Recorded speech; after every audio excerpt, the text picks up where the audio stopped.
Hey everyone, Adam with Droid Media here, and today we're talking about cinema rigs.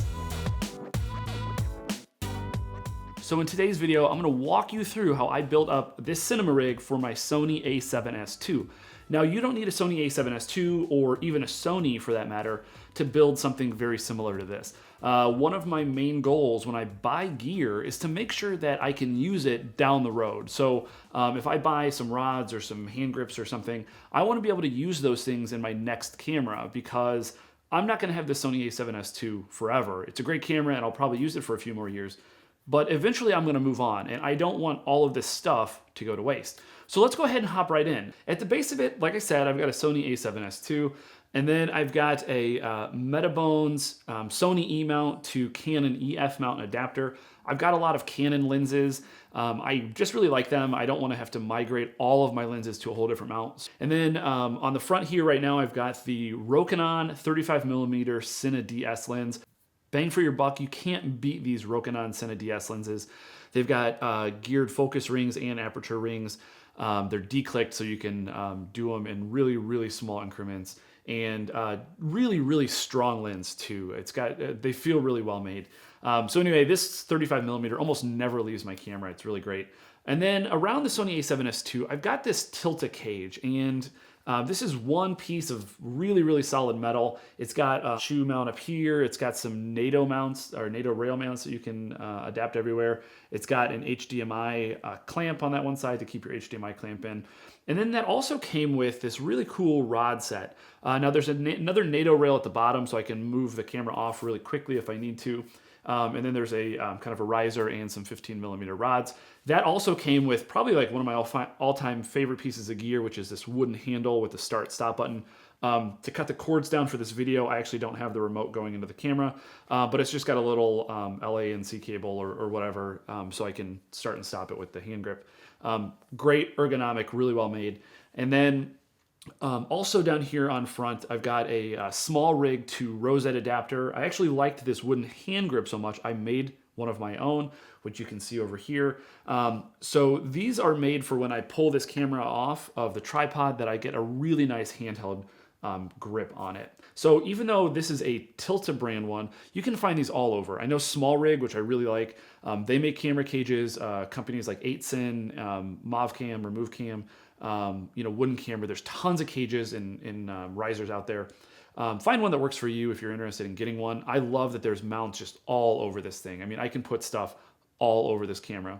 And the best part about the Tilta one that I think, or one of the best parts, is that because there's just a NATO rail mount on the bottom, if I get another camera and another cage, or like right now I'm filming with my Sony A7sII, if I wanted to put a NATO rail mount on the bottom of that camera, I could then attach it to these 15mm rails. So this isn't just made for a Sony A7S II. This is kind of a modular system. And then around the back here, I've got this 15mm rod-mounted V-mount battery plate from Movo. This is a really, really good battery plate. And one of the reasons I went with V-mount is because I want that adaptability. Again, I want to be able to take parts of this rig and move them, migrate them up as I get better gear, better equipment. And then on that, there is actually a Dracast dual NPF slot battery adapter. It's got a V-mount adapter on one side and then a dual NPF slot on this side. I have a ton of these NPF batteries. I didn't want to have to invest a ton in V-mount batteries at this time. So I bought this adapter. It's like 45 bucks. Great, really well made, like all of Dracast stuff. And then the only downside though is that you have to have two batteries on at once, but it's got a nice little indicator light up here, or the rig does, and there's like 6 DC outs. So you can power on all of this stuff. But you can adjust this. I'm not going to do it right now, but you can adjust it. So if you wanted it to mount it down lower or flat, you could do that. And then moving on to this other side, I've just got a Neewer, or a Neewer arm here, a friction arm. It's, I don't know, like 8 inches, 9 inches, something like that. And it's just mounted to one of the holes inside of the Tilta cage. And then I've got the ICANN VL35 viewfinder and monitor system. This is one of my all-time favorite monitors. This monitor accepts 4K signal. It's great. It's got this really nice magnetic viewfinder that you can just pop on and off. And what this does is it gives me access to my screen because with the battery plate, I have covered up the screen on my Sony A7S II. And then I can also adjust this if I'm, filming off to the side or something. I can take a look at it and not lose access to my screen no matter where I'm at. So that is what I've got for a viewfinder option. I'm not going to go too much into this the iCan viewfinder. There's a lot of reviews out there online if you want to take a peek. Really, really nice monitor for the money. And then just some other HDMI cables going up. All the cables I've tried to attach with my DIY like cable ties that I make.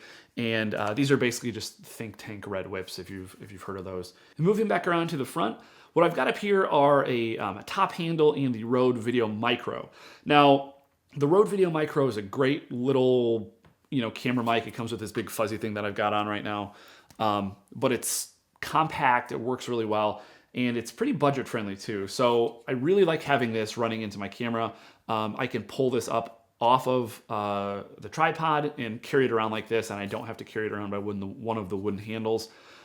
This is a really easy way to move it, and particularly if I'm doing, if I'm shooting B-roll or doing something a little more narrative or cinematic, I don't need to have a super high quality microphone on my camera. This is gonna get me really good scratch audio, and then I'll have a sound mixer or someone else recording audio separately, so that is the best possible quality.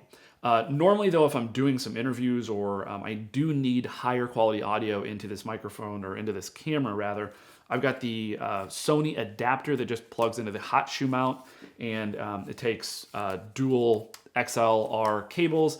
You can do all the adjustments and stuff there. Really, really great microphone and adapter kit. I think it comes with a little shotgun mic that I'm actually recording into right now. So one of the things that I can't stress enough when you're building a cinema rig or any kind of rig really is making sure that all of the pieces that you buy, or at least most of them, can grow with you.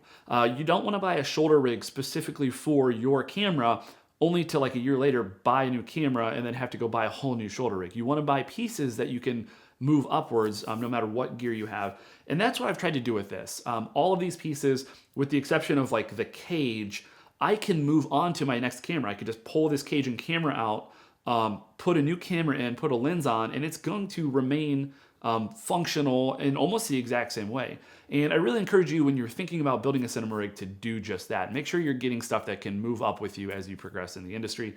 So there you have it. This is my Sony A7S II cinema rig. If you have any questions about anything that you see here or anything about this video, please let me know in the comments below. If you liked what you saw, click like. If you want to stay up to date on things like this, click subscribe. Follow us on all the social medias. Thank you for watching, and I will see you next time.